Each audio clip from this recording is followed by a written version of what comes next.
Hi folks, it's the Sports Tutor here. Today we're going to talk about the Infield Fly Rule, one of the most complicated and confusing rules that any new baseball or softball player is likely to face. If you're a coach, have you tried to explain this rule to your team? And if you're a player, have you tried to look for information to help you understand this rule?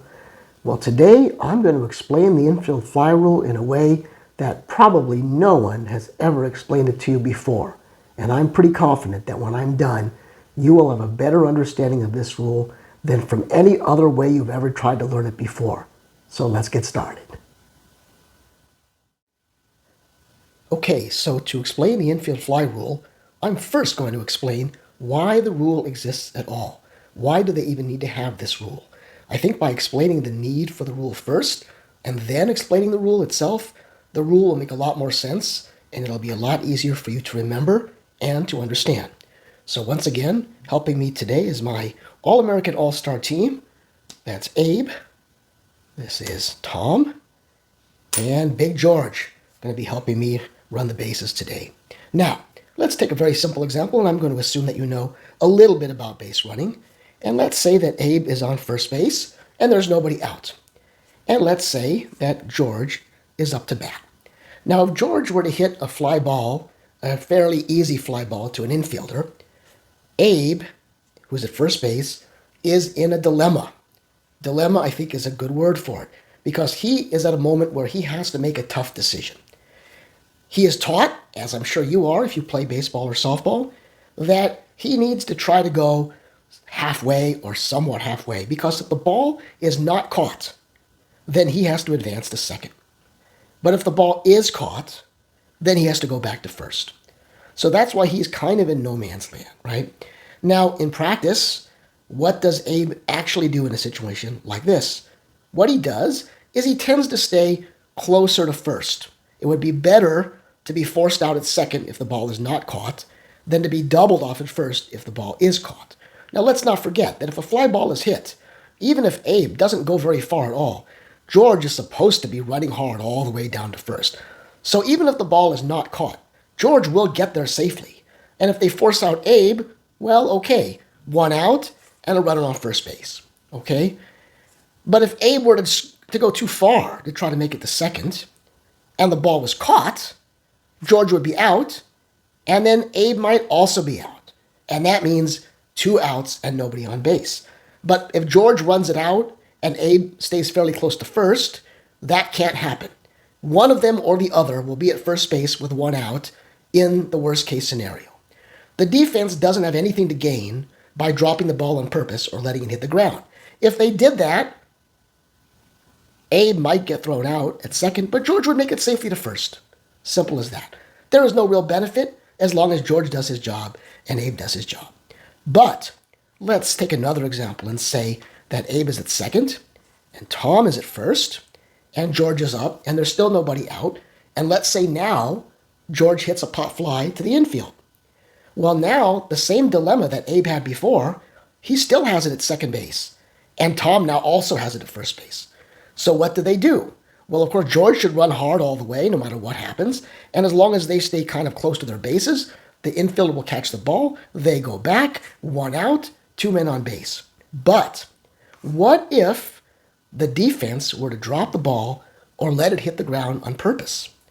If that were to happen, even if George runs hard and does his job, they could potentially get a force out at third and another force out at second, and that could result in a double play. That would leave George at first and 2 outs.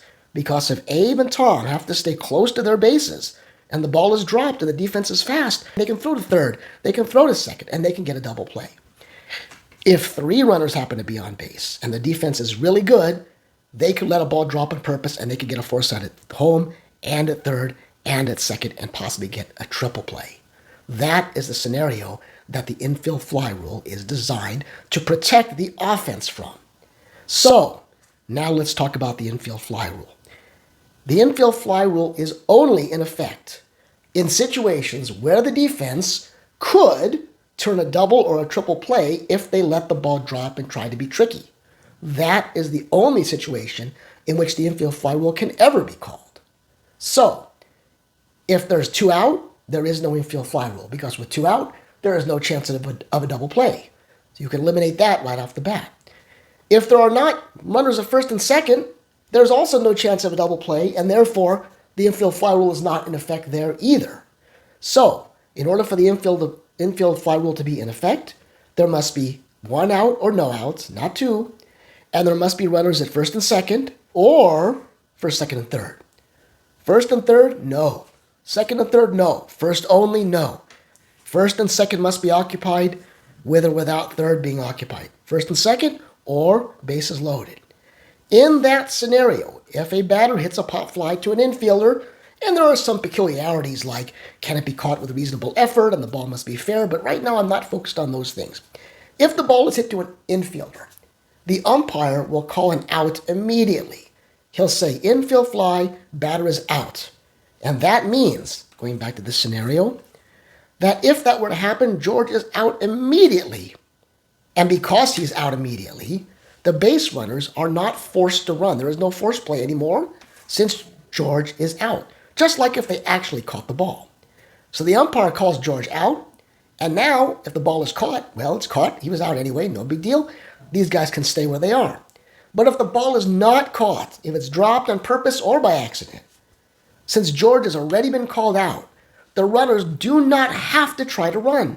They can stay where they are. And that means the defense, by dropping the ball, cannot get a sneaky double play on those guys. So, infield fly, 1 out, first and second occupied, pop fly to the infield, George is out. These guys do not have to advance. They can advance if they want to, and if they try to and the ball is not caught, it is a tag play on either one of them because the force is not in effect. I hope this makes sense, and I hope that now, maybe for the first time, you will truly understand the infield fly rule. Okay, so what do you think? Didn't I tell you that would be a better explanation than you've ever heard before? Do you understand the infield fly rule now? It does take a little while to get used to it, but hopefully this information will help you a lot as you continue your baseball and softball journey. Bye-bye for now. See you next time.